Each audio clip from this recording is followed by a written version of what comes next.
If you believe you are the one who acts, who chooses, moves, and decides, what if all of it is, at least in part, an illusion? Ibn Arabi, the 12th–13th century Andalusian philosopher mystic, argues that the human being does not act independently. God acts through humans. Every movement, intention, and decision is a momentary articulation of a deeper will. This claim is not designed to shock.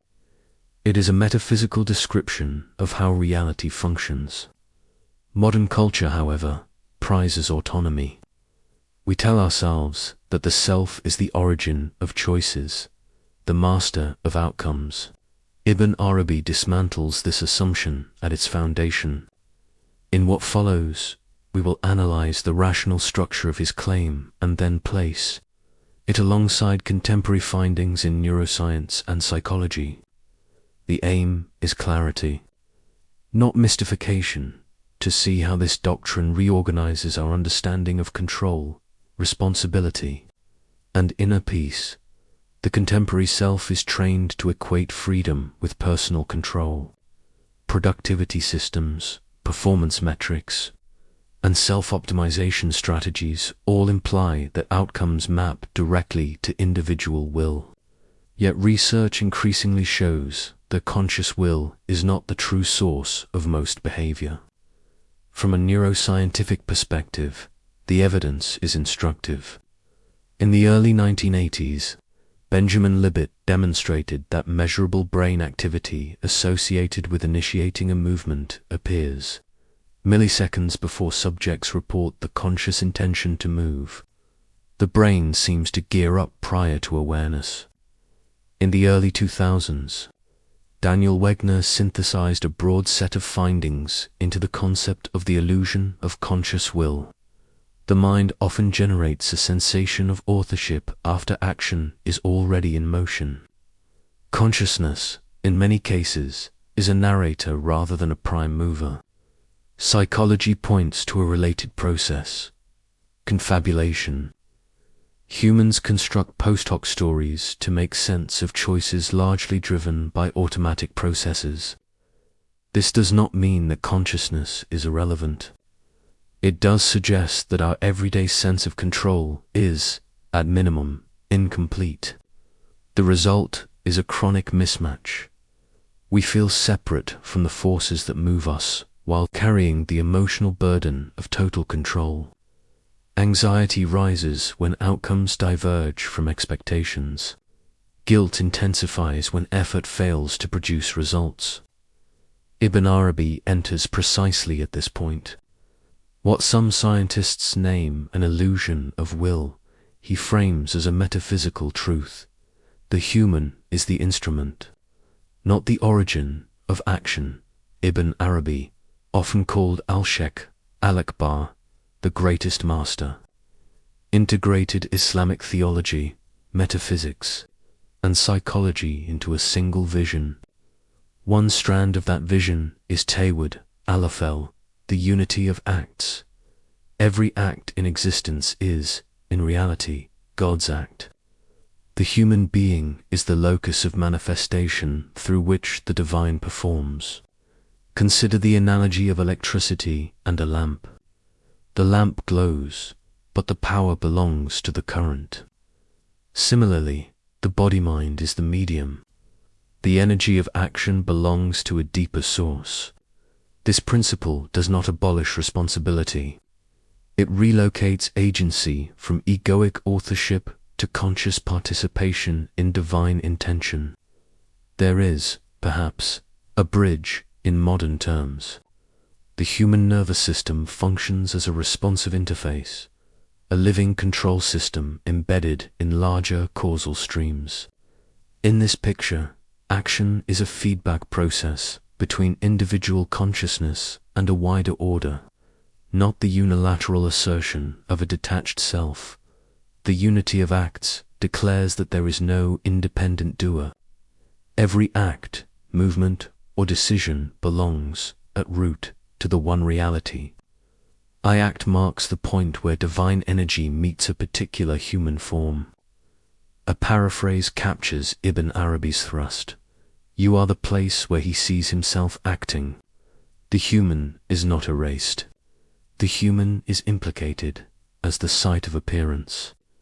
Empirically, conscious awareness often observes neural processes after they initiate. This does not render awareness trivial. It reframes it as witness and modulator rather than prime initiator. Action can be understood as a layered event. Subcortical and cortical systems prepare. Consciousness recognizes and can shape unfolding. The ego's felt sense of doorship is an interpretive overlay. Reality acts through each of us according to a pattern that updates moment by moment. The practical shift is from ownership to openness. Less I cause and more I participate. Attentively and ethically, the apparent human will mirrors divine intention. Human will mirrors divine will through temperament, learning, and circumstance. The pattern is not mechanical. It is expressive. A surgeon performs a life-saving procedure. Skill, timing, and decision appear human. Yet if ability, opportunity, and the convergence of factors are viewed as a composite, the outcome seems to exceed the sum of individual control. Ibn Arabi would say, "A name of God, Al-Hakim, Ash-Shahai, has disclosed itself through the form of that person." Dual process models emphasize that most behavior arises from automatic systems, while slower, deliberative processes interpret and occasionally override. Awareness often claims decisions after the fact. In Ibn Arabi's language, the divine veils its agency behind human form so that learning, gratitude, and ethics remain meaningful. A layered causality preserves moral development. The person trains, chooses, and refines intention, while understanding the deeper origination lies. Beyond egoic authorship, responsibility without ownership becomes the ethics of participation. If God acts through us, does this cancel moral responsibility? Ibn Arabi answers, no. Responsibility lies in recognition, not authorship. Humans are accountable for how clearly they mirror divine attributes, not for being their source. In a classic image, a cloudy mirror distorts light. A polished mirror transmits it. The work of life is the polishing, clarifying perception, intention, and conduct.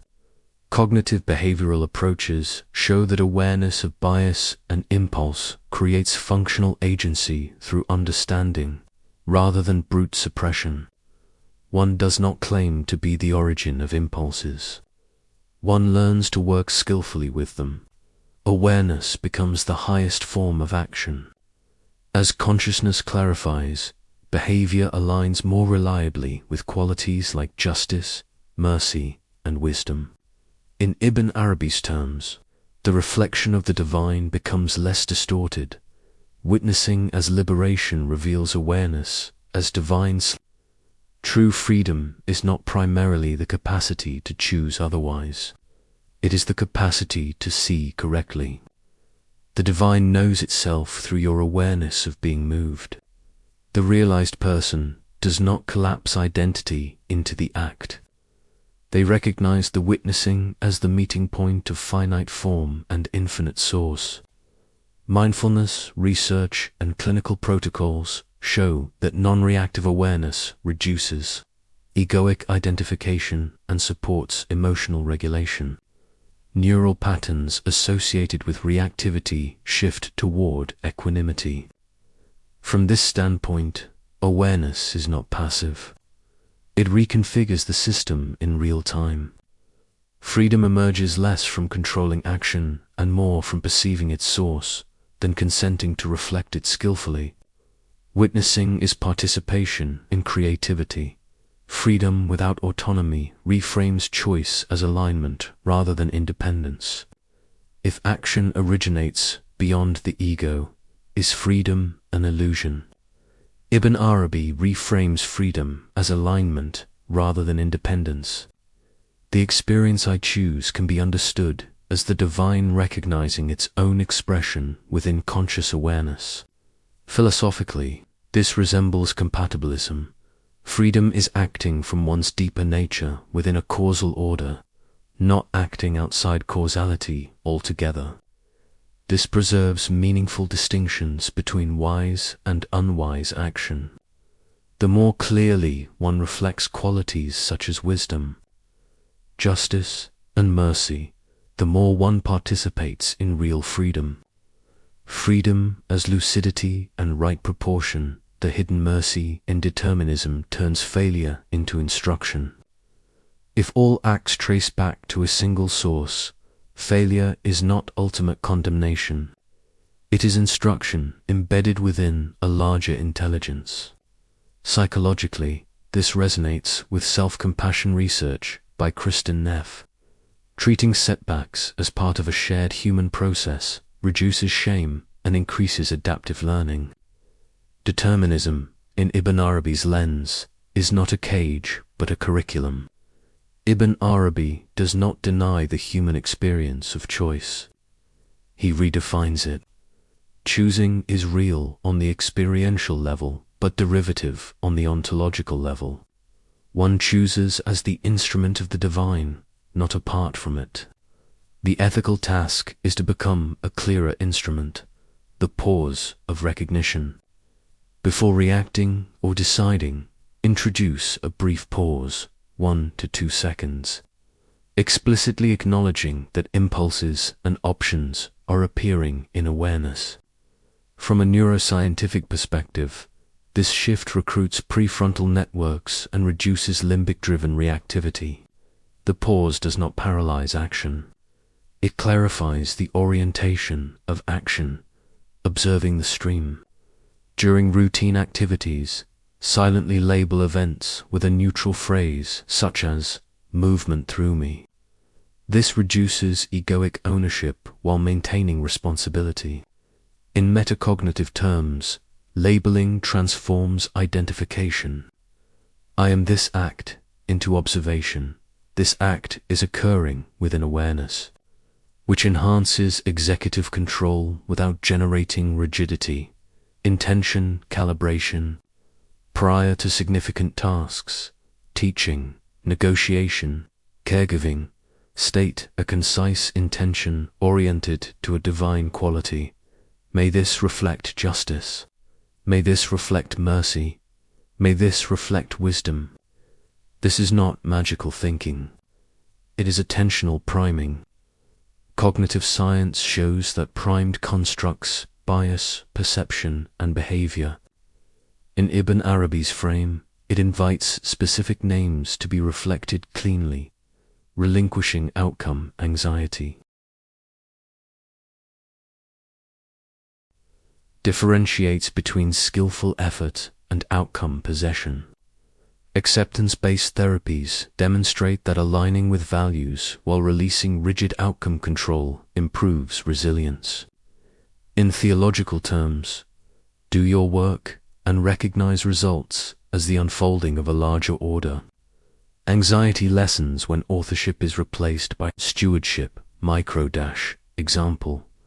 A manager prepares meticulously for a presentation. The technology fails.